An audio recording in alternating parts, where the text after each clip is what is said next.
Chers amis internautes, bonjour et merci de nous retrouver dans ce premier numéro de Gros Plan pour le compte de l'année 2021 que nous espérons que vous avez bien débuté. Pour ce premier numéro de l'année, nous recevons pour vous Professeur Yaoui David. Il est doyen de la FADESP, membre du bureau politique de l'Union progressiste. Avec lui, nous allons faire le tour de l'actualité socio-politique, notamment avec l'annonce de candidature du président de la République et la désignation justement donc de Patrice Talon comme candidat de l'Union progressiste à la présidentielle d'avril 2021. Professeur, bonjour. Bonjour. Et merci d'avoir accepté notre invitation. C'est moi qui vous remercie. Pour conduire cette émission, je suis comme d'habitude avec Arnaud Doumanhon du site d'information Le Portail. Arnaud, bonjour. Bonjour cher ami Koshimo, bonjour professeur. Bonjour Arnaud. Merci d'être des nôtres ce matin. Merci, je vous remercie. Alors nous allons tout de suite entrer dans le vif du sujet. Et l'une des questions qui fait, des sujets qui fait l'actualité aujourd'hui, c'est la déclaration de Patrice Talon qui finalement a avisé. Il sera candidat pour le compte de la présidentielle 2021. Comment avez-vous accueilli cette nouvelle en tant que citoyen et également en tant que leader politique? En tant que citoyen, c'est un soulagement. Parce que cette réponse était attendue depuis fort longtemps. Les populations étaient un peu, je dirais, dans l'attente fiévreuse de cette annonce. Et donc, on est libéré. En tant que politique, je ne suis pas surpris. Mais quand même, quelque part, on va dire, c'est une bonne chose que le président de la République ait finalement décidé d'accompagner, je dirais, l'Union progressiste en quelque sorte, et dans ce deuxième mandat qui est une évidence pour moi en fait, parce qu'on ne peut pas, sur la base des réalisations qui sont là, sur la base des chantiers qui sont sur le terrain, on ne peut pas abandonner tout cela en si bon chemin. Donc, le deuxième mandat est tout indiqué, même si certains pensent et disent que le président avait promis un seul mandat, et il faut distinguer entre le discours qui a été prononcé par le président lors de la prestation de son serment. Il faut distinguer ce discours du serment qui a plus un effet, une force juridique que le discours lui-même. Mais c'était quand même une parole donnée. Oui, quand vous dites parole donnée, nous allons rester dans le domaine de la morale, nous allons rester dans le domaine de l'éthique. Est-ce que c'est l'éthique qui fait le droit? Est-ce que c'est la morale qui fait le droit? Non, nous avons un texte qui prône qu'on peut faire deux mandats. Et donc, à partir de ce moment, il n'y a pas de débat. Alors, vous avez dit qu'il y a des chantiers en cours et qu'on ne pouvait pas donc s'arrêter en de si bons chemins pour reprendre vos mots. Tout à fait. Est-ce qu'au sein de la mouvance, est-ce qu'il y a plus personne pour continuer donc le problème n'est pas il n'y a pas personne, il n'y a pas quelqu'un d'autre qui pourrait continuer. Le problème n'est pas là. Le problème est une dynamique. Et quand quelqu'un impulse une dynamique, il faudrait que la personne arrive à la fin de cette dynamique en disant maintenant j'ai fait mon travail, quelqu'un d'autre peut prendre la relève. Et puisque la Constitution lui permet de faire un deuxième mandat, je crois que nous allons constater tout simplement qu'il a ce droit d'aller au second mandat. Mais cette dynamique-là, vous avez quand même des apôtres sur le terrain, vous avez des gens qui vous ont suivi, oui, qui ont posé votre idée.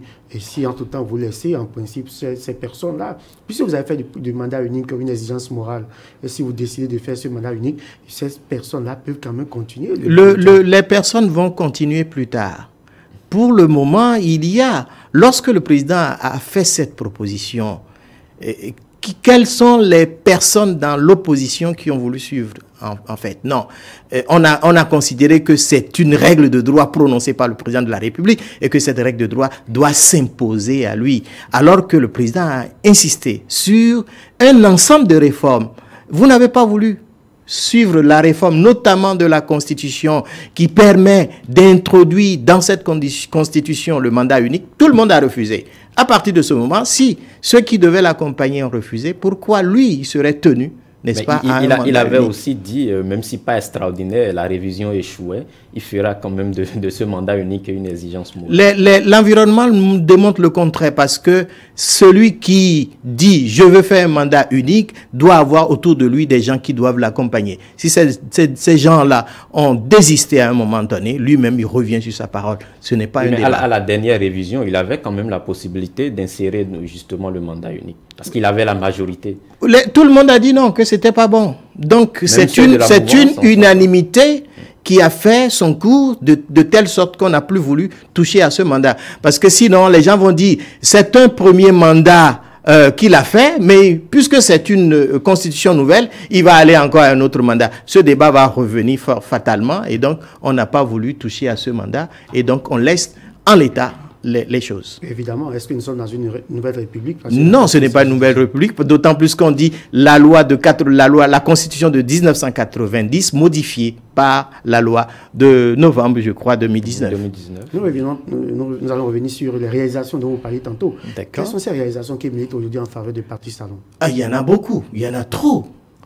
Sur le plan des infrastructures, tout le monde sait, les populations dans les contrées en parlent. Donc, je ne reviendrai pas là-dessus. Les routes, c'est un peu ça. Sur le plan agricole, ce que l'on fait du coton, de l'anacarde et que sais-je encore, de l'ananas, c'est formidable. Sur le plan de la santé, vous avez l'Arche qui est un système qui est mis en place et qui va déployer davantage ses effets bientôt. Vous avez la construction de l'hôpital de référence, l'eau qui est accessible à tout le monde, et puis on a réussi sur le plan énergétique à avoir la distribution du courant. Mais curieusement, Parti Salon n'a pas engrangé de grands points en matière de lutte contre la pauvreté, parce que nous avons... Contre la pauvreté, ok. Contre le recul du taux de chômage par rapport aux données de l'INSAE, vous avez constaté qu'il n'y a pas eu une grande évolution sous ce régime. Si vous attendez un miracle dans ce domaine, je vais vous arrêter, parce que c'est un problème quasiment mondial. Et la Covid est venue amplifier la difficulté. C'est une excuse. Ce n'est pas une excuse, c'est une réalité. Et quand vous parlez d'emploi, il faut qu'il y ait des agrégats qui permettent d'aller à ce plein emploi ou bien plein emploi, pardon, et qui pourraient permettre aux jeunes d'accéder. Mais si vous ne créez pas la richesse, vous ne créez pas des entreprises, si vous ne faites pas un assainissement, s'il n'y a pas la bonne gouvernance, il ne peut pas y avoir de création d'emplois. Et c'est ce que le gouvernement s'évertue à faire. Est-ce qu'on a élu Parti Salon pour 5 ans juste pour assainir, ou est-ce qu'on l'a élu quand même pour un mieux-être des Béninois? Pour aimer, vous avez dit? Pour un mieux-être des Béninois? Oui, pour aimer, forcément.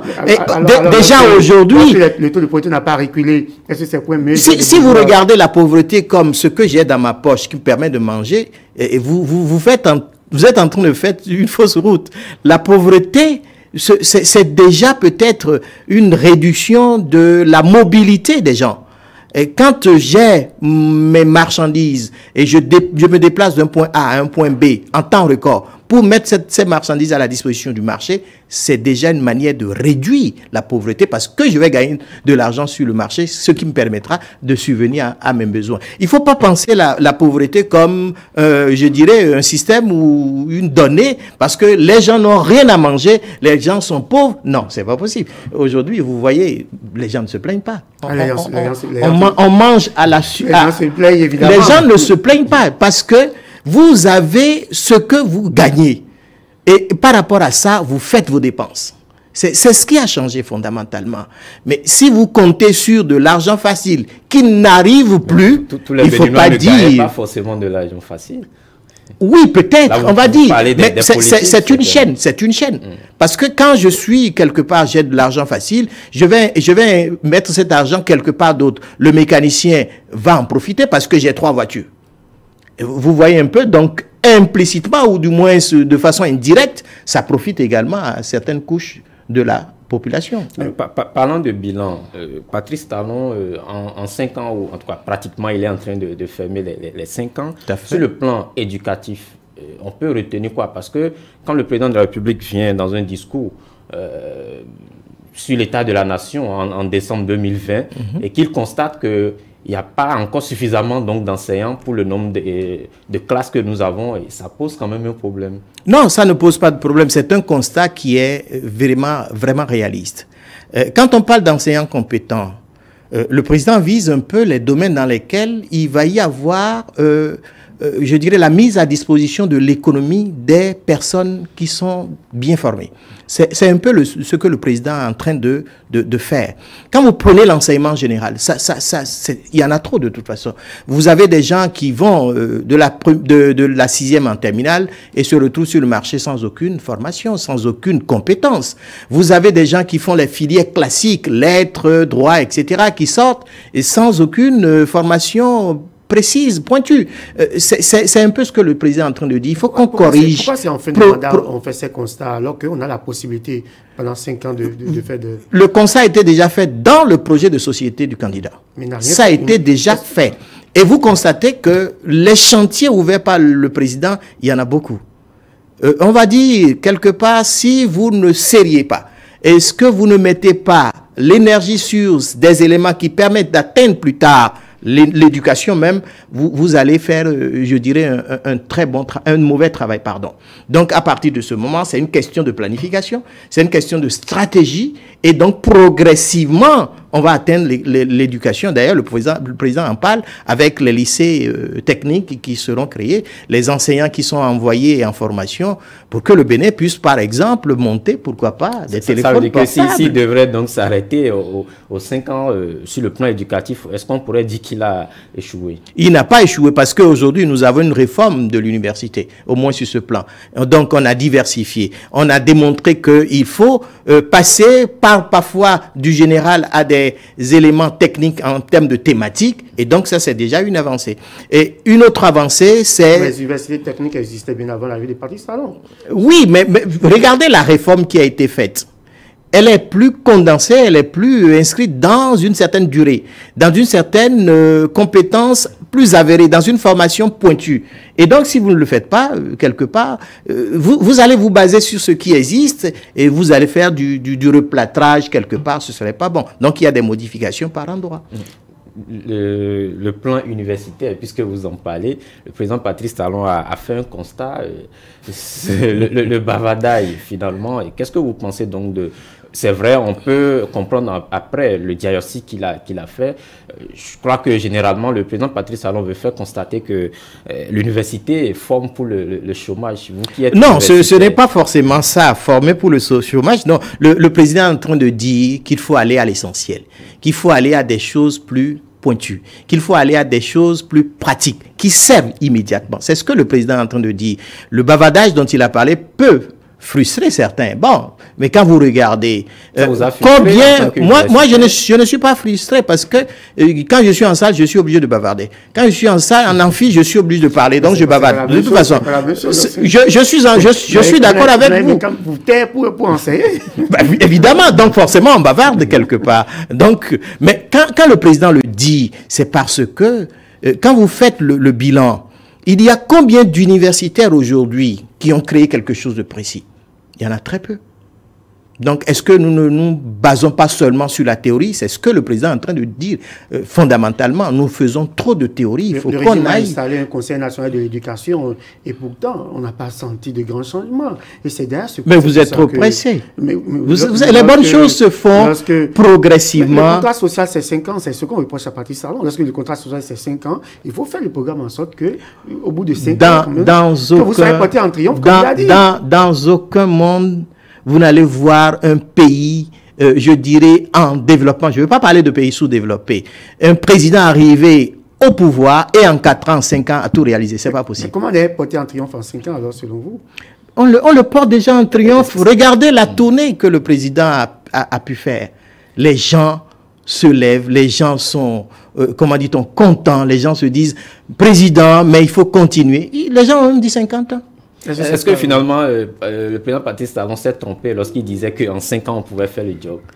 Il ne s'est pas trompé. Il avait la conviction que dans aucun monde, en 4 ans, en 5 ans, on peut faire développer. Vous savez, quand vous ne vous donnez pas, je dirais, en quelque sorte, un projet très, très, très haut, très fort, vous ne pouvez pas réaliser. Donc, lorsque vous projetez loin, vous êtes sûr d'arriver à un niveau. Donc, pour le président, c'était pas du bluff. Il le pensait réellement. Parce qu'il pensait que les gens allaient l'accompagner. Et ces gens qui allaient l'accompagner, c'est d'abord au niveau de l'Assemblée nationale. Vous avez vu le clivage qu'il y a eu tout de suite parce que certains se sont mis dans une dynamique de « Ah, nous sommes en train de perdre nos intérêts, donc il faut bloquer tout le processus ». comment voulez-vous que le président arrive à réaliser, après avoir perdu 3 ans pour lutter et mettre en place un ensemble de réformes? Avant de parler de l'Assemblée nationale, mais vous êtes universitaire, cette réforme aujourd'hui qui passe à la nomination, est-ce que c'est... Nomination de qui? Nomination des doyens. Oui, mais ce n'est pas une mauvaise chose. Mais les universités avaient voulu quand même une certaine indépendance et puis... On ne peut pas avoir d'indépendance à l'université. C'est pas un recul. C'est pas un recul, les gens ne comprennent pas. Vous savez, parfois on dit, quand on est dans une certaine habitude, on ne veut pas lâcher cette habitude parce qu'on est dans une certaine tradition. Les élections au niveau des... Je vous le dis parce que j'ai traversé l'Afrique. J'ai enseigné au Sénégal, j'ai enseigné en Côte d'Ivoire, j'ai enseigné au Mali. Et je sais ce qui se passe. Quand vous avez des élections, vous avez toujours un clivage au niveau de la faculté ou au niveau de l'université. Ce qui vous porte à la tête du décanat ou à la tête du rectorat, vous devenez esclave de ceux-là. Qui vont venir vous dire, c'est nous, donc il faut faire ceci, on a besoin de ça, on a besoin de ceci. Et systématiquement, vous avez une mésentente qui s'instaure dans les facultés. Les élections, on ne peut pas, comment dit-on, les généraliser partout. De temps en temps, il faut cibler certains points, certains axes et dire non, il faut nommer ici et quitte à voir peut-être dans la nomination une proposition qui a été faite par, je dirais, une instance quelque part et puis on choisit à l'intérieur. Vous parlez tantôt de l'Assemblée nationale. Est-ce que, avec le temps, avec le recul, on a mis en œuvre une réforme politique qui a permis d'installer un Parlement monocolore? C'est vous qui dites monocolore, c'est cette expression, cet adjectif. Non, il y a deux partis à l'Assemblée nationale. Est-ce que c'est interdit de soutenir la même personne? Ce n'est pas interdit. Nous sommes en train d'exprimer une certaine liberté, c'est un droit. Vous êtes juriste, vous savez que le Parlement, c'est la pluralité des opinions. Ce n'est pas un camp qui est représenté au Parlement. C'est ce que l'on aurait voulu. On peut ressentir une fierté avec le Parlement actuel. Parce que vous êtes en train de faire une comparaison dans le temps. Et donc, par rapport à cette comparaison, vous trouvez qu'il y a un recul. Non, si on avait eu ça au départ, un seul, d'ailleurs, avec le PRPB, qu'est-ce qui s'est passé? On n'avait qu'un seul parti. Justement, voilà. Nous avons combattu cela. Très bien. Alors, s'il y en a deux, ça veut dire que c'est déjà la pluralité. Non, les deux, c'est déjà le même parti divisé en deux. Le président de la République a dit, nous allons faire une réforme du système partisan. Voilà les conditions dans lesquelles nous allons réaliser cette réforme. Des gens se sont mis en retrait. Des partis se sont mis en retrait parce qu'ils ne veulent pas perdre leurs attributs. Le problème, c'est ça. Donc, quand vous refusez l'application de la règle de droit, qu'est-ce qu'on va avoir? Les seuls partis qui ont pu réaliser les textes, les conditions de la loi, ce sont ces partis qui se retrouvent à l'Assemblée nationale. Nous allons constater qu'il y en a deux. Et à partir de deux, c'est le pluriel. Il ne faut pas parler d'assemblée monocolore parce que ça n'existe dans aucun texte. Est-ce qu'il y a une opposition à l'Assemblée nationale aujourd'hui? C'est une opposition implicite, bien sûr, parce qu'il faut aller sur le terrain. Lors des communales, vous ne pouvez pas imaginer ce qui s'est passé entre l'Union... Mais ça, c'est la bataille politique. Mais évidemment, donc ça veut dire que... On voit un peu comment les choses se passent. Vous pensez qu'à l'Assemblée... Vous pensez que... Non, pas du tout. Quand on explique les gens, quand les gens sont convaincus par rapport à un texte de loi... Pourquoi vous allez refuser? On a vu comment est-ce que la Constitution a été révisée. Ce n'est pas en 24 heures. C'est tout un cheminement, toute une vous qui êtes juriste et tout, la loi fondamentale, la manière dont la procédure d'urgence, qu'est-ce que vous en pensez? Oui, est-ce que c'est interdit? Vous allez me dire, non, ce n'est pas interdit. Est-ce que c'est... entendu des juristes qui sont encore de votre camp, de l'alternative citoyenne. Je ne refuse pas. Qui appelait quand même... Je ne refuse pas ce que vous êtes en train de dire, mais je veux vous amener quelque part. Est-ce que c'est interdit de suivre une procédure d'urgence? Non. Est-ce qu'on peut le faire lorsque les députés qui sont à l'Assemblée nationale acceptent le principe? On peut y aller parce que l'Assemblée nationale a une certaine souveraineté. Nous parlons de la Constitution, nous ne parlons pas d'une loi ordinaire, nous parlons quand même de la Constitution qui est... Oui, mais qu'est-ce qui vous gêne dans la Constitution aujourd'hui? On a la procédure. Un ancien président de la Cour constitutionnelle qui a dit que la procédure d'urgence, ce n'est pas ce qui est vraiment indiqué pour réviser... Vous savez, en matière de droit, vous avez des interprétations. Nous avons ce qu'on appelle la controverse. personne ne peut dire qu'elle a raison. Mais il y a des acteurs d'aujourd'hui qu'on a entendus hier qui disent le contraire. Mais des acteurs d'aujourd'hui qui ont dit hier, par rapport à un environnement, ils ont sorti une argumentation. Des acteurs d'hier qui aujourd'hui disent autre chose par rapport à un environnement. Parce qu'aujourd'hui, ils sont de la mouvance? Non, pas forcément. L'environnement a changé. L'environnement bouge. Hier, c'était l'opposition. Et quand l'environnement bouge, vous êtes obligé de suivre cet environnement. Hier, vous ne pouvez pas, vous ne pouvez pas rester figé. Aujourd'hui, c'est Patrice Talon. Quand c'était Mercredi Rouge, qu'est-ce que Mercredi Rouge a pu faire? Mercredi Rouge a travaillé avec les gens pour accéder au pouvoir. Mais c'est ce que l'on demande à ceux qui sont là actuellement, qui se disent opposants, mais qu'ils travaillent dans le sens. Une révision non consensuelle. Mercredi Rouge a condamné. Vous savez, quand je reste au plan juridique et que je regarde les textes qui permettent d'avoir une révision constitutionnelle, il n'y a pas de difficulté à comprendre, à accepter les choses. Est-ce que ça peut se faire? Oui. Est-ce que de façon consensuelle, on aurait pu le faire? Le consensus n'est jamais une règle.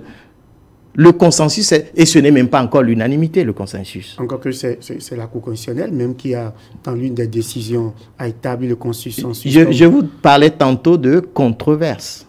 Je vous parle également de revirement de jurisprudence. Je vous parle de contexte, d'environnement, donc rien n'est figé. D'ailleurs, vous savez ce que Lavoisier a dit. Rien ne se perd, rien ne se crée, tout se transforme. Tout se transforme au gré des intérêts? Pas forcément des intérêts. Si ce sont des intérêts généraux, je suis d'accord systématiquement avec vous. L'intérêt général, oui.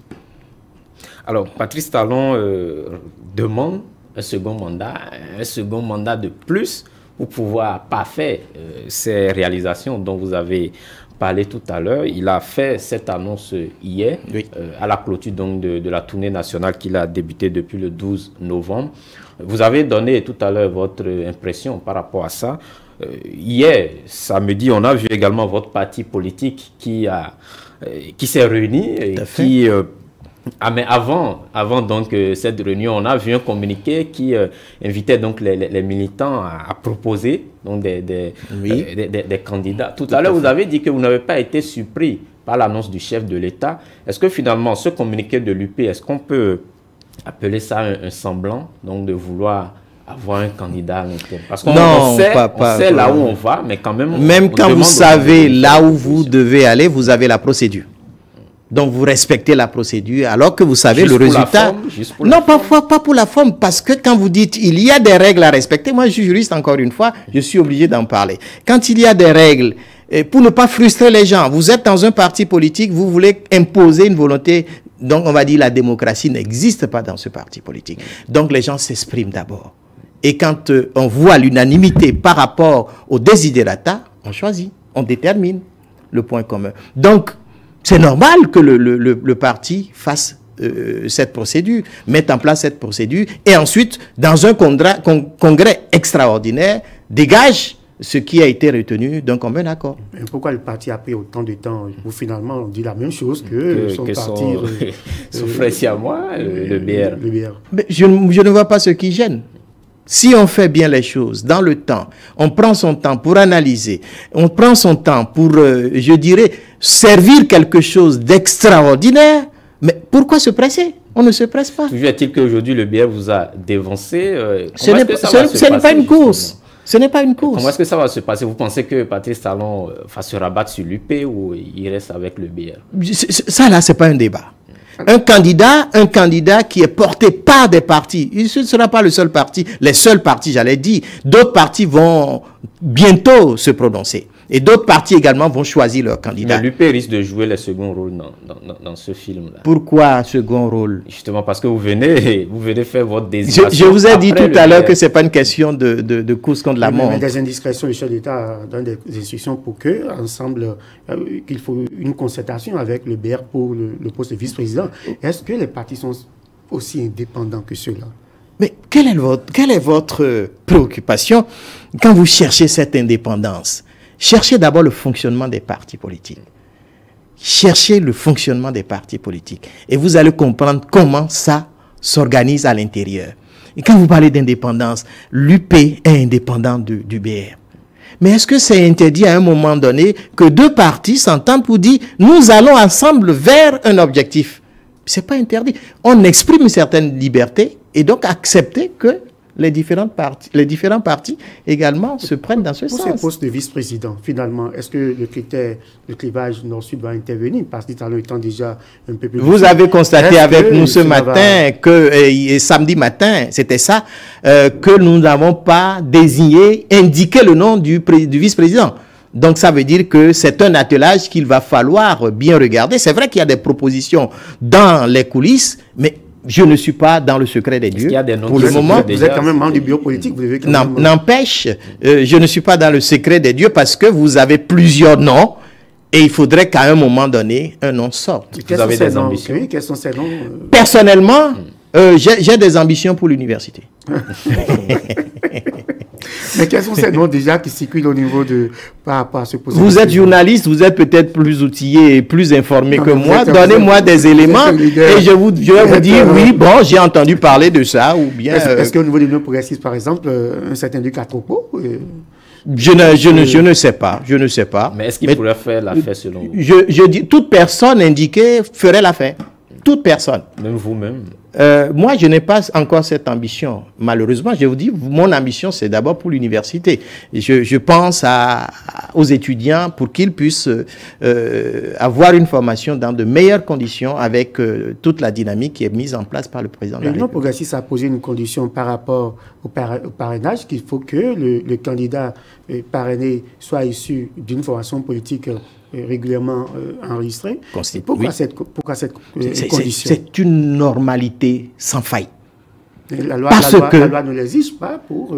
Oui, mais vous ne pouvez pas refuser à un parti politique de décider comment on va accueillir quelqu'un qui vient à soi, qui demande un parrainage. Vous savez qu'on aura forcément des candidats indépendants. Les candidats, la loi ne l'a pas exclu d'ailleurs. Les candidats indépendants peuvent se déclarer à la candidature, c'est pas interdit. Mais n'auront pas le parrainage de l'UP. Voilà le choix que l'UP a fait. Parce que l'UP dit, nous voulons aller dans une réforme du système partisan. Donc on veut éviter que des candidats indépendants viennent pour dire, voilà. Mais d'ailleurs le président, de façon globale, on a dit, si vous voulez être parti politique, voilà les conditions. Alors, si vous avez un parti politique et vous êtes incapable de dégager un candidat, il y a quand même problème. Mais c'est ce qui s'est passé avec les partis de la mouvance, justement. Le système partisan a changé. Oui, mais est-ce que les partis de la mouvance ont pu désigner eux-mêmes des candidats en interne? Mais c'est ce que nous faisons.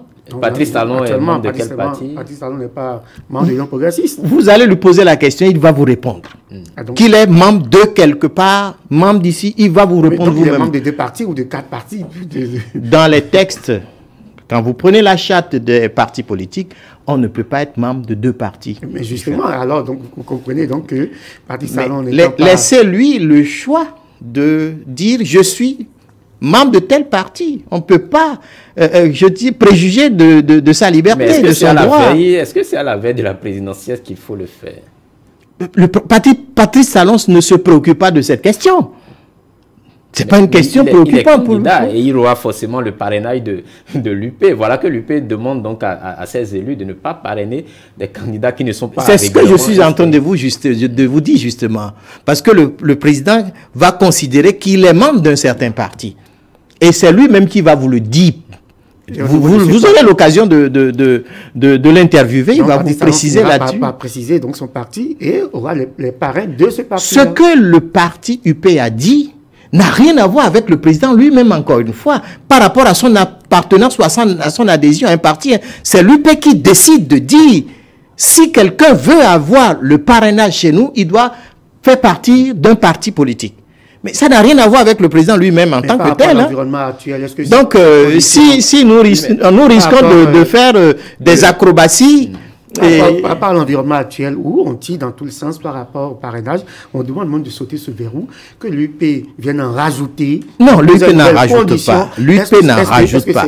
C'est de nature à décrépisser l'actualité politique. L'UP n'en rajoute pas. Et regardez un peu. Si vous avez refusé de suivre les conditions d'accès à une existence juridique de votre parti politique, mais vous ne pouvez pas demander un parrainage à l'UP. Ça n'a pas de sens. Est-ce que c'était un refus? Il y a eu des partis politiques qui ont fait des démarches, mais qui ont eu leur récépissé, définitivement. Il y a d'autres qui n'ont jamais eu. Il y a le cas de l'USL. Mais l'USL, le cas de l'USL, on dit à l'USL, voilà ce qui vous bloque. Mais ils ne veulent pas corriger. On a parlé du président d'honneur, mais qui entend avait quand même présenté un casier judiciaire qui était vierge. Les choses se sont, je dirais, plus ou moins compliquées pour lui. Pourquoi est-ce que l'USL ne peut pas faire preuve d'humilité, changer les éléments sur lesquels on est tout simplement. Mais ça ne l'empêche pas, en tant que président d'honneur, d'appartenir à ce parti. Donc, il y a une question de stratégie que parfois les gens ne comprennent pas. C'est dommage. Mais après, il y a d'autres partis qui l'ont eu finalement. Évidemment. Mais après, les démocrates, tout récemment d'ailleurs. Après les législatives. Ils l'ont eu après les législatives. Mais avant, ils n'étaient pas dans les conditions exigées par la loi. Ils ont fait des démarches. Faire des démarches ne veut pas dire qu'on a respecté les conditions imposées par la loi. Il faut dire que seuls les partis de la mouvance aux premières heures de la réforme étaient les plus intelligents et qui étaient les seuls à je vais vous faire une confidence. Quand il s'est agi de former le parti avec les membres fondateurs, vous ne pouvez pas imaginer les nuits blanches que le comité qui a été mis en place a. Je vous assure qu'il y a eu plus de 3000, il y en avait trop. Et donc, il a fallu, comment dit-on, regarder dossier par dossier. J'ai même eu un ami qui a voulu inscrire son fils, qui n'avait pas encore 18 ans à ce moment-là. Mais on a sorti son dossier parce que l'enfant n'avait que 17 ans. Vous voyez un peu? Donc, on a fait un travail méticuleux. Les autres n'ont pas voulu le faire parce qu'ils considèrent que c'était de la chicane. Ils l'ont dit, hein, que c'est de la chicane, les textes étaient trop durs, normalement on ne peut pas faire ça. Non, ce n'est pas possible. Quand vous restez dans les règles, je suis certain que vous allez pouvoir avoir votre existence. Lorsque nous appelons à des élections inclusives, que l'UP aujourd'hui pose comme condition que demande à ses élus de ne parrainer que des candidats mais il y a combien de partis politiques aujourd'hui? La loi, est-ce que ce n'est pas contraire déjà par rapport à la loi? La loi n'existe pas. Il peut y avoir des candidatures indépendantes. La loi, mais pourquoi la loi dit qu'il faut avoir le parrainage. Oui, mais la loi n'a pas. Mais nous, à l'UP, nous avons dit ce n'est pas un verrou. Parce qu'il y a des partis qui sont reconnus régulièrement. Ces partis veulent aller aux élections législatives. Ces partis viennent dire tout simplement à l'UP, nous existons juridiquement, donc nous voulons faire l'affaire. Donnez-nous des parrainages. Ça se fera. Ce n'est pas contenu dans la loi de toute façon. Si nous prenons par exemple un certain Joël Aïva, qui peut-être... Pourquoi il ne se mettrait pas par exemple dans un parti politique et le tout est joué? Mais la loi ne lui fait pas cette exigence. La loi ne l'oblige pas. Je suis d'accord. Mais encore une fois, j'ai une stratégie, je veux atteindre un objectif déterminé. Je vois comment je peux y aller. Si je ne réfléchis pas par rapport aux conditions du moment, comment je veux y aller, je vais rester en rade. Ça là, c'est indiscutable. Mais pourquoi l'Union progressive se met en marge de ce que les législateurs ce n'est pas une manière de se mettre en marge. L'Union progressive veut rester dans la légalité, dans la légitimité. Nous discutons de parti à parti. C'est aussi simple que ça. Aussi simple que bonjour. Mais il fallait dire à vos élus qui sont à l'Assemblée nationale d'intégrer cela au niveau de la loi. Non, on n'a pas besoin de l'intégrer dans la loi. On va alourdir la loi. Non, c'est pas possible. Si c'est l'UP seul qui avait des élus, il n'y a aucune chance pour des candidats. C'est vous qui présumez qu'il n'y a aucune chance pour puisqu'il y a plusieurs partis politiques. Et vous ne savez pas ce qui se fait actuellement. Voilà. Donc vous êtes dans des supputations à n'en plus finir et vous ne savez pas ce qui se fait. Dans tous les cas, votre condition exclut d'office les candidats. Ce n'est pas une condition irréalisable. Ce n'est pas une condition impossible. Si c'était impossible, je comprendrais votre réaction. Vous avez un certain Joël Aïva, par exemple, et je suppose que les démocrates choisissent les candidats, ils vont chercher des parrains pour les candidats. Il ne peut pas au même moment porter la candidature de Joël Aïva. Joël Aïva viendra vers vous pour négocier des parrainages, mais vous exigez qu'il appartienne, qu'il soit porté forcément par un parti politique. Est-ce que ce n'est pas un blocage? J'ai parlé d'environnement qui a changé. Donc n'oublions pas ça. Le système partisan veut mettre les partis politiques au cœur de la vie politique, pas les individus. Parce qu'avec les individus, demain, ça peut casser. Il fallait le dire clairement dans la loi. Là, on n'a pas besoin de l'introduire dans la loi. Le système partisan est une conséquence de ce qu'on est en train de dire. Ou bien, on réfléchit, on analyse et on tire toutes les conséquences, ou bien on ne le fait pas, on fait de la chicane, on fait quelque part de la violence, de la pression, et puis voilà. La réforme devrait aboutir au fait que désormais qu'on ait des présidents de la République portés ou membres donc des partis politiques, comme vous l'avez dit. Tout à fait. Mais consciemment ou inconsciemment, je ne sais pas, on a laissé quand même cette ouverture-là de ne pas préciser clairement que pour être candidat au poste donc de président de la République, il faut être forcément membre d'un parti politique. Il y a une conséquence simple. Si vous voulez aller aux élections politiques, je vais dire politique en globalité, vous ne pouvez pas faire cavalier seul. Si vous voulez participer à la vie politique, les instances dans lesquelles il y a une organisation de cette vie politique, ce sont les partis politiques. À partir de ce moment, je ne reste pas en rade parce qu'il y a des élections présidentielles en vue, je sors du néant et ensuite je fais du tapage. Il faut quand même démontrer au sein du parti politique qu'on est une force, qu'on peut organiser, qu'on peut, etc., etc. C'est ce que l'on demande tout simplement. C'est cette décision de l'UP vise un candidat. Non, la décision de... Candidat, un potentiel candidat. Non, c'est ce que je suis en train de vous dire. Par stratégie, le candidat qui se dit individuel aujourd'hui peut aller vers un parti politique. Et donc, il fait adhésion à ces partis politiques qui le portent.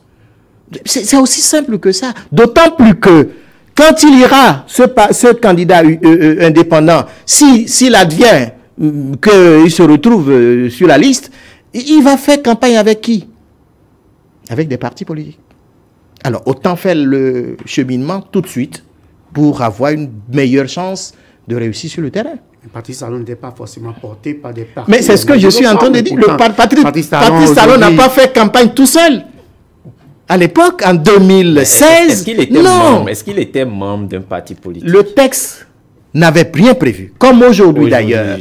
Et les partis politiques à l'époque n'avaient rien dit également, sauf que il ne faut pas oublier cet agglomérat de partis politiques qu'on a créé pour prendre Zissou, par exemple.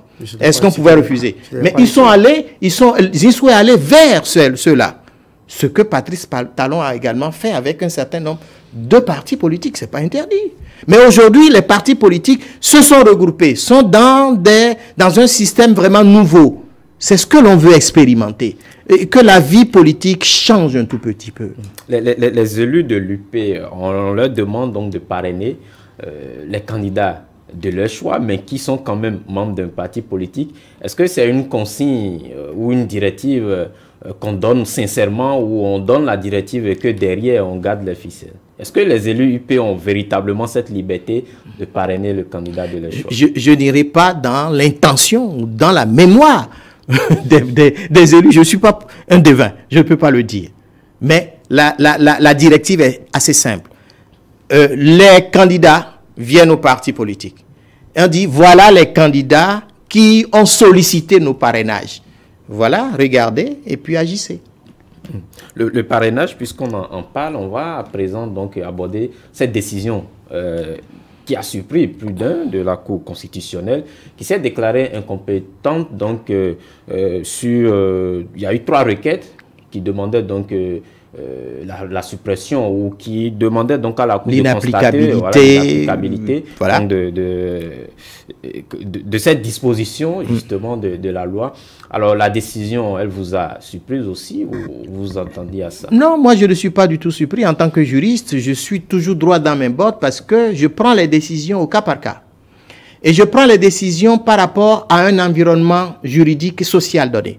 Et je prends les décisions comme une décision qui a été rendue par un juge qui dit le droit. À partir de ce moment, il ne faut pas croire que quand on saisit un juge, notamment en l'espèce le juge constitutionnel, qu'on doit forcément avoir gain de cause. Ça n'existe dans aucun pays. On peut perdre comme on peut gagner. Et le juge a un pouvoir d'appréciation. Et ce pouvoir d'appréciation, on ne peut pas le lui arracher. Quand le juge se rend compte qu'il n'a pas de pouvoir pour juger, pour décider. Soit le juge dit « je suis incompétent », ou bien il dit « il y a une fin de non-recevoir ». Nous allons rentrer peut-être dans des éléments techniques, je vais laisser. Et donc, on demande au juge de constater que la prorogation du mandat du président de la République, que les dispositions qui consacrent, je dirais, cette prorogation, que ce sont des dispositions qu'il ne faut pas appliquer. D'accord. Si on ne les applique pas, on va faire quoi? On va retourner à la Constitution de 90, mais qui a priori n'existe plus. Dans sa structure de base originelle, ça n'existe plus. Donc, ça veut dire qu'on sera dans un vide quelque part. Or, la Constitution a prévu une disposition quelque part et qui dit que pour les élections présidentielles à venir, on va appliquer directement le texte. Donc, droit transitoire quelque part. On dit non, rétroactivité, la non-rétroactivité parce qu'on ne peut pas toucher à ce mandat parce que la loi, elle est d'application immédiate. Je dis, je suis d'accord avec vous. Si vous dites la loi, elle est d'application immédiate, mais il faut savoir que le législateur, dans le droit de façon globale, il peut y avoir des dispositions rétroactives expressément.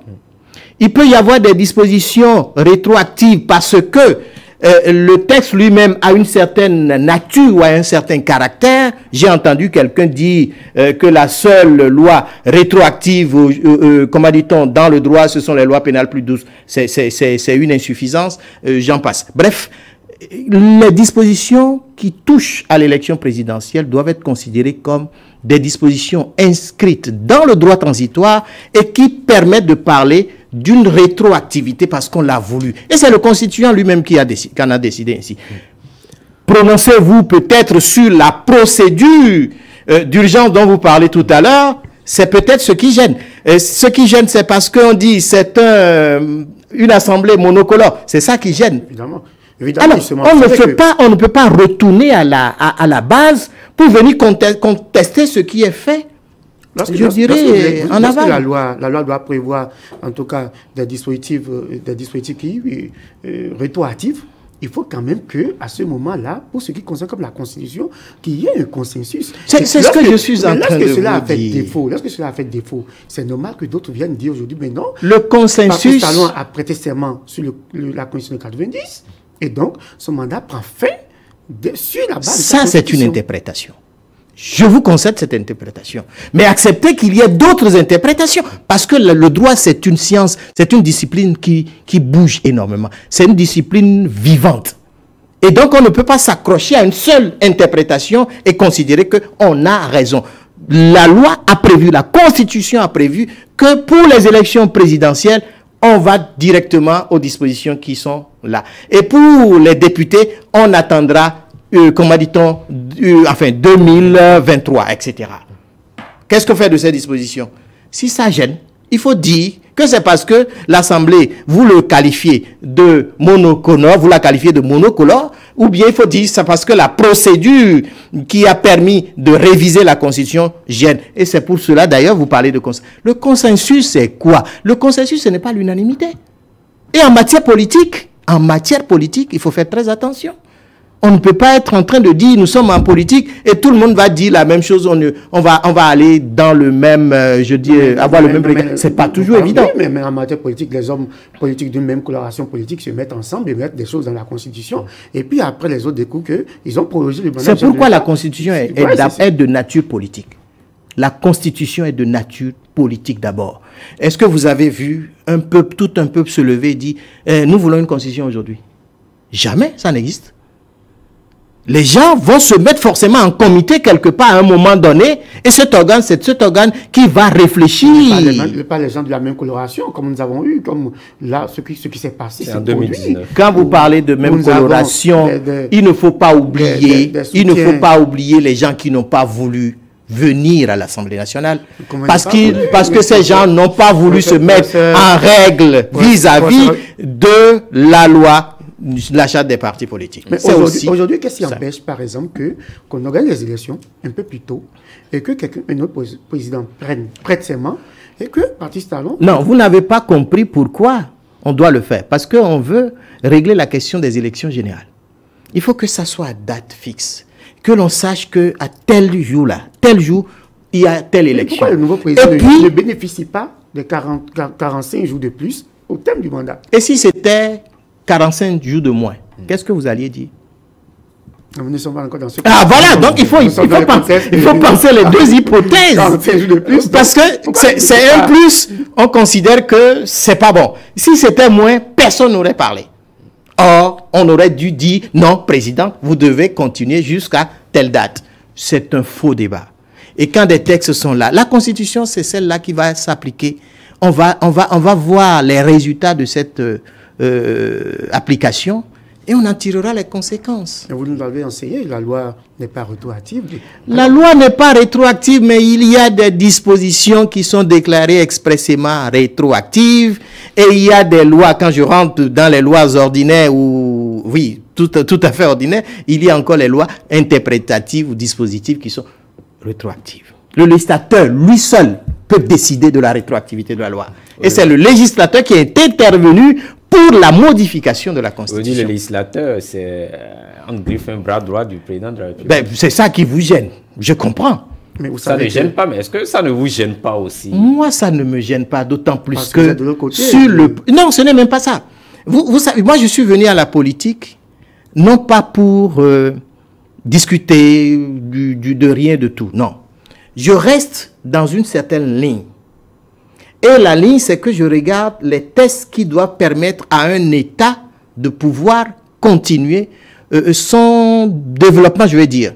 Et il n'y a pas de bonne constitution pour assurer le meilleur devenir d'une nation. Il n'y en a pas. Il faut juste une constitution. Peu importe que cette constitution, à un moment donné, soit mise en place par tel groupe, etc., on va voir progressivement ce que ça donne et on corrige le tir. Est-ce que vous n'avez pas l'impression que par rapport au contexte, à l'environnement, nous avons une cour constitutionnelle qui rend des décisions parfois incompréhensibles? Des décisions partisanes. Allons-y. C'est ça? Je ne dis pas, c'est vous qui m'affirmez. Je suis en train de vous aider. Non. Quel est-il fait-vous de cet état de choses? Alors, nous allons remonter dans le temps. Et je vais vous poser la question. Ne pensiez-vous pas que les cours constitutionnelles précédentes n'étaient pas partisanes? Non, c'est nous qui posons les questions. Ah, voilà, donc vous voyez que ça gêne. On ne parle pas aujourd'hui côté partisan de la Cour, mais on parle donc de ces décisions qui sont parfois... C'est ce que je suis en train de dire. Moi, je raisonne comme un juriste. Je suis désolé d'être un peu rigide dans ce sens. Quand une décision est rendue, je regarde la décision. Je regarde celui qui a... l'organe qui a pris la décision. Et je me dis, mais c'est un juge qui a décidé. Qu'est-ce que moi je fais? La décision de la Cour constitutionnelle est sans recours. D'accord? Qu'est-ce que je fais? Je me plie. En 2019, je peux interpréter maintenant, je peux critiquer la décision. Professeur, en 2019, le législateur n'avait pas prévu le certificat de conformité, mais la Cour a inventé cette... Quand il y a... Mais pourquoi quand il y a... a su inventer un certificat de conformité là où le législateur n'a pas légiféré, alors que cette fois-ci, elle prend la solution facile, elle se déclare indépendante. Le juge est la bouche de la loi. Mais le juge est également la personne qui appelle à compléter la loi. Vous savez, quand il y a possibilité de dire, derrière ce texte, voilà ce que le législateur a dit, le juge le fera. Et donc, le certificat de conformité, mais c'était juste pour dire aux gens, mais ne cherchez pas à créer de toutes pièces un autre parti politique. Ce n'est pas possible. Vous existez déjà, mais conformez-vous à la loi. Et puis c'est tout. Mais la loi a prévu le délai pour s'y conformer. Et il y avait une élection. Pourquoi ne pas laisser les gens aller à cette élection? Mais la Cour a sorti la carte d'un certificat de conformité qui n'était pas prévu par le législateur. Et aujourd'hui, la Cour trouve la solution facile. La Cour a dit... Vous n'avez pas l'impression qu'il y a quelque chose qui ne va pas? Il n'y a rien qui cloche. C'est parce que tout simplement, vous avez des gens qui à un moment donné ont perdu quelque chose. Et ils s'attaquent à tout, c'est tout. Le problème, ce ne sont pas les textes, ce sont les hommes. Quand vous avez un texte de loi qui prescrit une condition, mettez-vous dans la condition. Et ensuite, allez vous battre. Et si vous refusez, vous dites, d'ailleurs, jamais il y aura d'élection. On a entendu ça. Il n'y aura jamais d'élection. Pas d'élection. Des gens disent, mais c'est pas sérieux. L'opposition, vous la chargé ce matin. Sous le régime Boni Yayi, on vous a vu également. Est-ce que en son temps, est-ce que c'est parce que vous aviez perdu quelque chose que vous étiez dans cette lutte-là? Parce qu'aujourd'hui, les gens sont pratiquement dans la même lutte que vous, il y a de cela 10 ans. Ce n'est pas la même chose. Nous n'avions pas perdu quelque chose. Nous étions venus dans l'optique de voir évoluer les choses. Mais pourquoi vous pensez qu'eux, ils ne sont pas dans l'optique de voir évoluer les choses? Ceux qui sont en train de faire le tapage aujourd'hui, c'est des anciens députés. C'est des gens qui avaient à un moment donné le pouvoir entre les mains. Ce sont ceux-là. Et vous l'avez récupéré et donc... On n'a pas récupéré parce que les partis politiques sont appelés à, comment dit-on, animer la vie. On se bat pour avoir le pouvoir. On ne donne pas le pouvoir à quelqu'un.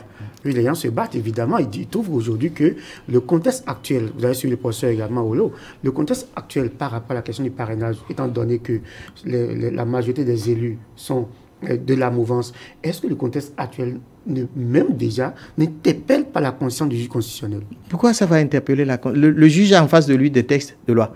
En 2019, le juge avait en face un texte de loi. On a vu ce qui s'est passé. Sorti un certificat de conformité qui nous a enlisé. Mais c'est ce que je suis en train de vous dire. Le juge ne se tait pas lorsque, derrière un texte, il trouve la possibilité, il trouve d'ailleurs l'obligation de donner le sens, l'esprit du texte. Oui, mais aujourd'hui, derrière ce texte-là, est-ce que le juge ne trouve pas par rapport au contexte qu'il faut quand même donner un sens? Le parrainage n'est pas une nouveauté en Afrique.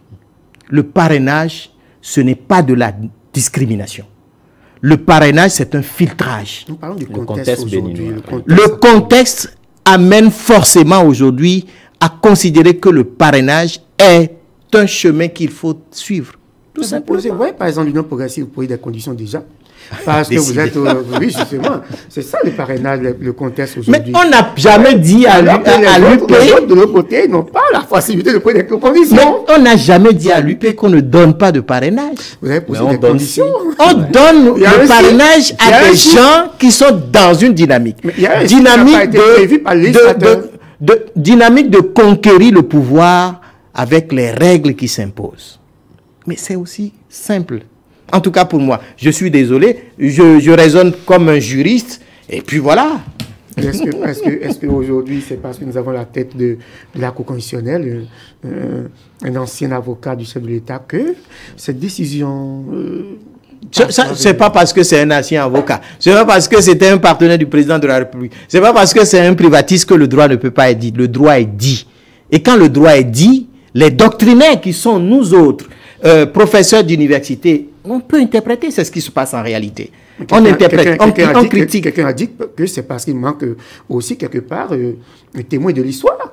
Non, ça c'est un faux débat. Également, un professeur de droit public. On ne va pas vivre 150 ans, c'est pas possible. Nous avons ces gens de décision. Non, on ne peut pas vivre 150 ans et dire qu'il faut forcément quelqu'un. Non, ça c'est un faux débat. Est-ce qu'il ne faut pas un professeur de droit public? La Cour n'a jamais dit la Cour n'a jamais dit qu'il faut des professeurs de droit public. On a dit des juristes de haut niveau. Point. Et pourquoi ça va gêner? Non, vous voyez que parfois on va chercher des arguments spécieux et ça gêne. On trouve tout de suite qu'il faut s'attaquer à une personne.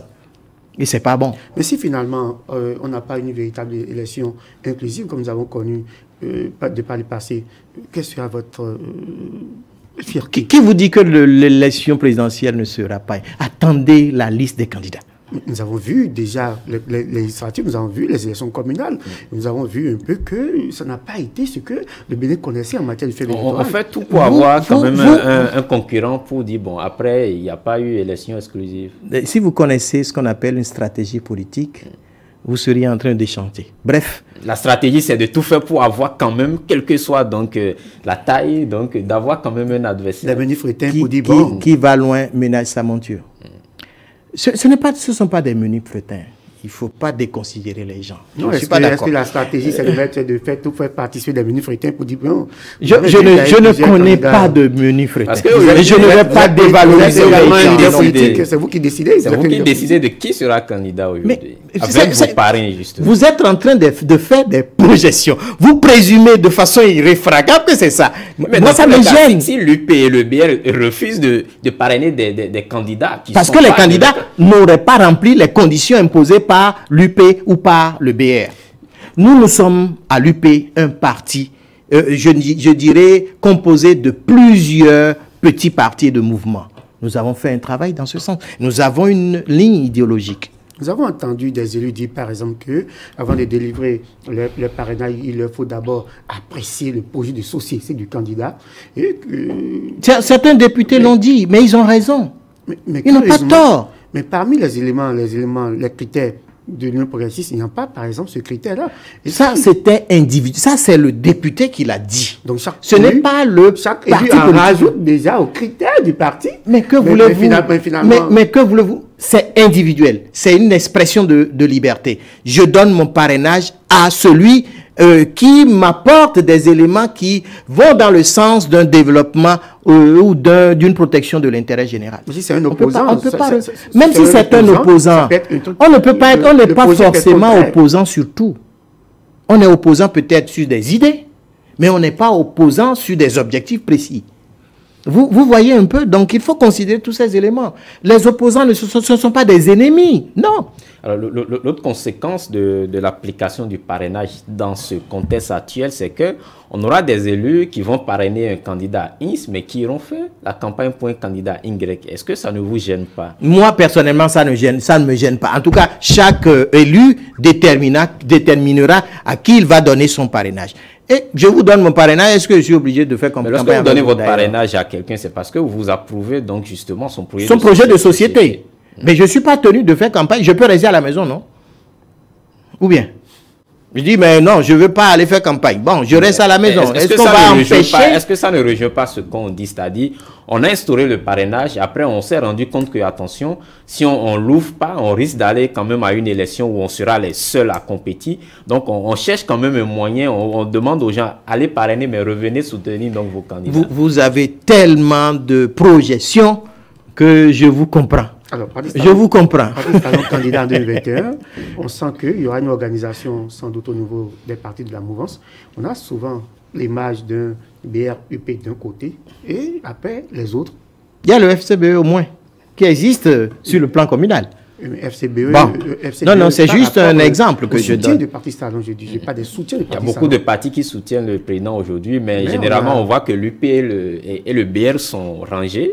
Et après, il y a les autres partis satellitaires qui... Oui, mais le président s'est investi dans le système partisan et a donné quelque part des conseils pour que les partis puissent créer les blocs forts, je veux dire. La cohésion, est-ce qu'elle va au-delà du BR et de l'UP? Aujourd'hui, quand on prend un parti comme le PRD qui se réclame également de la mouvance, qu'est-ce que vous pensez justement de ce soutien que le PRD a? On peut considérer qu'on a des chemins différents, mais qu'on a un même objectif. Et c'est le résultat qui compte. Mais on constate quand même que par rapport à la représentativité dans le gouvernement, on fait la part belle au BR. Je voudrais vous voir demain à la tête de la nation béninoise et vous voir composer votre gouvernement en donnant des postes à des gens que vous ne connaissez pas, à des gens qui n'épousent pas vos idées, qui n'épousent pas vos réformes. Je ne sais pas comment vous allez gouverner. Vous avez le PRD qui épouse vos idées, vous avez Moël Bénet, vous avez l'UDBN qui épouse vos idées, mais pourquoi le BR, on a le sentiment que le BR s'arrose. Le gouvernement est restreint, vous voyez, donc on ne peut pas mettre tout le monde à l'intérieur. Donc ça veut dire que peut-être que ça va venir, je n'en sais rien. Est-ce que l'UP et le BR sont finalement les enfants entre griffes chuchotés de la mouvance? Non, il ne faut pas le dire. Tous ceux qui veulent accompagner les réformes du président de la République, tous ceux-là sont bienvenus, bien sûr. Alors, professeur, on va à présent passer à une autre étape donc, de cette émission. On va permettre donc aux internautes de mieux vous connaître, au-delà donc de vos activités politiques, au-delà donc de vos activités professionnelles à l'université. Beaucoup ne vous connaissent pas certainement. On va leur permettre quand même de découvrir donc qui est Roch Inyahoui et David. Alors, qu'est-ce que je vais dire? Je suis béninois, à part entière, hein, mais je ne suis pas complètement à part. Je suis un béninois, je suis de Ouida, 100% d'ailleurs. Je suis d'abord enseignant, dans le sang par vocation. Enseignant qui a fait ses preuves au Sénégal. J'ai été recruté au Sénégal comme assistant. Après, j'ai fait l'agrégation au Sénégal. Donc, je suis un produit africain, mais un produit sénégalais. Bon. Alors, qu'est-ce que je vais dire d'autre? J'ai été avocat au barreau du Bénin jusqu'à récemment, jusqu'en 2019, où je suis omis du tableau en raison de ma nomination comme chef, doyen de la faculté, je veux dire. J'ai été président du parti Alternative Citoyenne, président statutaire. Beaucoup n'ont pas compris celui-là qui était président, parce que tout le monde disait que c'est le président Diogbenou qui était président statutaire. J'explique aux gens qu'il y a un président d'honneur, c'est ce que je demande d'ailleurs à l'USL de faire, c'est ce que les démocrates également ont fait. On a un président d'honneur et on a un président statutaire. Alors, je suis également président du GRAP. Le GRAP, c'est le groupe de réflexion alternative et perspective. On a mis ça sur pied pour un peu faire réfléchir les gens qui viennent d'horizons divers. On accepte tout le monde sur des réflexions pointues qui touchent à la politique, qui touchent à l'économie, à tout ce qui est culturel. Et d'ailleurs, le samedi 23, j'en profite, samedi 23 janvier, nous avons une conférence sur le FA dans les sociétés béninoises. Ce sera très, très animé. Et je vous invite d'ailleurs... Vous parlez de l'économie au sein de ce groupe de réflexion à l'université. Oui, du groupe de réflexion. Est-ce que vous parlez de l'endettement au cours du taux d'endettement Je vais faire une démonstration très simple. Je ramène ça à la base d'un particulier. Je prends mon exemple d'ailleurs. Je suis resté quelque part, j'ai réfléchi, j'ai dit, je vais épargner pour construire ma maison. Et quand j'ai fait le calcul, ça me prend près de 40 ans. Près de 40 ans. Donc je ne vais rien, je vais donner mon argent à un bailleur à chaque fois. Et donc je me suis dit, qu'est-ce que je vais faire? Je vais faire un prêt. J'ai fait le prêt, j'ai construit ma maison. Je continue de payer encore, ça va finir dans 1 an et demi. Donc pas de souci. Alors c'est vous dire que si vous ne vous endettez pas à un moment donné, vous ne pouvez pas évoluer. À l'échelle de la nation, il faut autant... Pour l'État, ce n'est pas le particulier, c'est vrai. Mais pour l'État, ça se chiffre en termes de milliards, de beaucoup de milliards. Il faut chercher ces milliards. Et quand on les cherche, il faut les mettre dans des réalisations concrètes, dans des projets structurants. Ce qui fait que, quand ces projets vous rapportent, vous avez la possibilité de rembourser plus facilement vos dettes. C'est parce que nous avons un président de la République qui comprend très bien le système, le phénomène, que nous autres, habitués à compter sur nos pauvres épargnes, nous n'arrivons pas à comprendre un instant qu'un État soit amené à s'endetter pour l'intérêt général et réaliser le développement de la nation. S'il vous arrive d'aller à Ouida, de passer, je ne sais pas, un peu de temps à la plage de Ouida ou en famille, comment cela se passe généralement avec vous? Oula, comment ça se passe? D'abord, quand j'ai le temps, c'est vrai, mais ce n'est pas évident. Parce que, très chargé parfois, et parce que j'ai des interventions également à l'étranger, de moins en moins maintenant, il faut partir, il faut réaliser, il faut assumer tout ça. Mais bon, quand ma famille est là, je ne me prive pas de passer du bon temps, d'oublier tout ce qui est politique, tout ce qui est professionnel. Et c'est très bien d'ailleurs, il faut aller à Ouida d'ailleurs. Et Ouida va se transformer davantage. On a un gros projet pour Ouida. Justement, Ouida, aujourd'hui, le visage que présente Ouida, est-ce que vous en êtes fiers? Ouida va changer davantage. Ouida, c'est historique. Et on ne peut pas abandonner Ouida. Vous regardez Ouida et Gorée au Sénégal, mais attendez, vous allez à Gorée, il n'y a rien. Il n'y a que des bâtiments, on va vous dire, oui, les esclaves ont transité par ici, c'est une île et puis ça s'arrête là. Alors qu'à Ouida, c'est vrai que c'est la première porte. C'est pratiquement la même chose. Vous allez voir des choses à Ouida. Ouida 92, oui. Le président Soglo à l'époque avait initié quelque chose de formidable. Mais on n'a pas suivi. Parce que pour certains, le culturel, ce n'est pas intéressant. Mais vous allez voir ce que l'on va faire à Ouida. Ce que le gouvernement va faire à Ouida. Le pôle touristique est un pôle de développement très fort et je suis certain que beaucoup de gens vont changer de critique. Lorsque... En tant que leader politique, quelle est cette figure politique du Bénin que vous admirez? Figure politique que j'admire au Bénin. Qui vous inspire?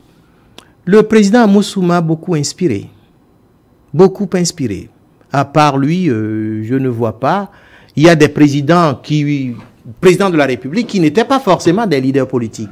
Parce qu'ils sont arrivés un peu avec un système que vous avez décrié tout à l'heure ou que vous avez dépeint tout à l'heure. Le président Soglo, à un moment donné, oui, on s'est dit, voilà quelqu'un qui a compris. Quelqu'un qui veut le développement de la nation. Quelqu'un qui a des idées qui va réformer. Mais vous savez, avec notre mentalité, on a tout fait pour lui éviter le deuxième mandat. Et c'est ce que les gens sont en train de penser. Encore fait. C'est pas possible. L'histoire ne peut pas se répéter. Et ça ne se répétera pas. Alors, quel est le plat préféré du professeur Orion? Oui. Ah, je mange beaucoup de riz parce que j'ai fait pendant longtemps au Sénégal, j'ai été habitué à manger beaucoup de riz. Et donc, je continue à me faire... purement africain. Le riz, c'est... Enfin, quand on le prépare d'une certaine manière, ça devient africain. Mais c'est vrai que le riz est... Mais on cultive le riz au Bénin maintenant. D'ailleurs, j'ai un sac de riz local que de temps en temps, je mets sur le feu. Je vous assure que c'est formidable. Alors, si on parle d'un plat que j'aurais bien aimé, c'est peut-être... le haricot rouge, quand c'est bien fait.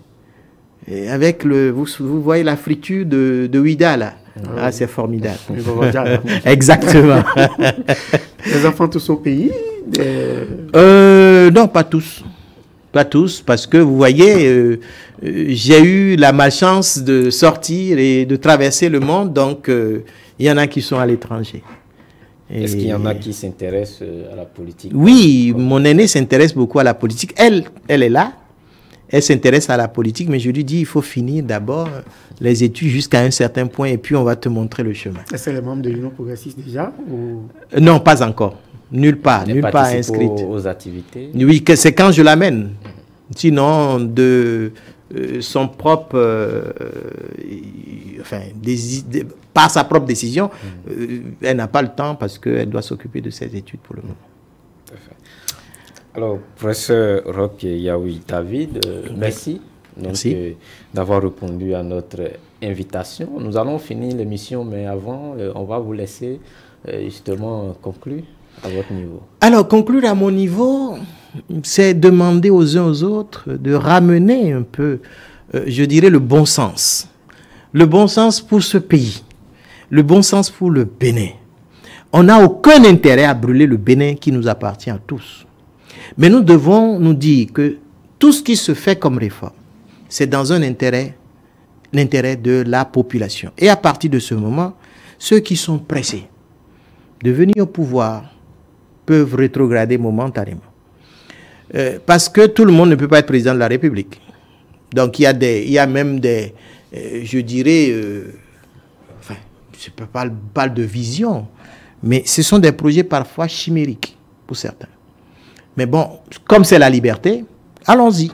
Mais pour moi, l'essentiel, c'est restons ensemble, comprenons les choses ensemble, ayons le bon sens et puis allons dans ce Bénin qui a amorcé un développement fulgurant. Chers amis internautes, merci de nous avoir suivis. Nous avons reçu pour vous professeur Roch Yaoui David. Avec lui, nous avons fait le tour de l'actualité politique. Nous avons parlé de l'annonce de candidature du président Patrice Talon. Nous avons parlé également de la désignation de Patrice Talon comme candidat de l'UP. Les dernières décisions de la Cour constitutionnelle qui font polémique. Le professeur s'est également prononcé sur ces décisions-là. Une fois encore, merci d'avoir été là et à dimanche prochain.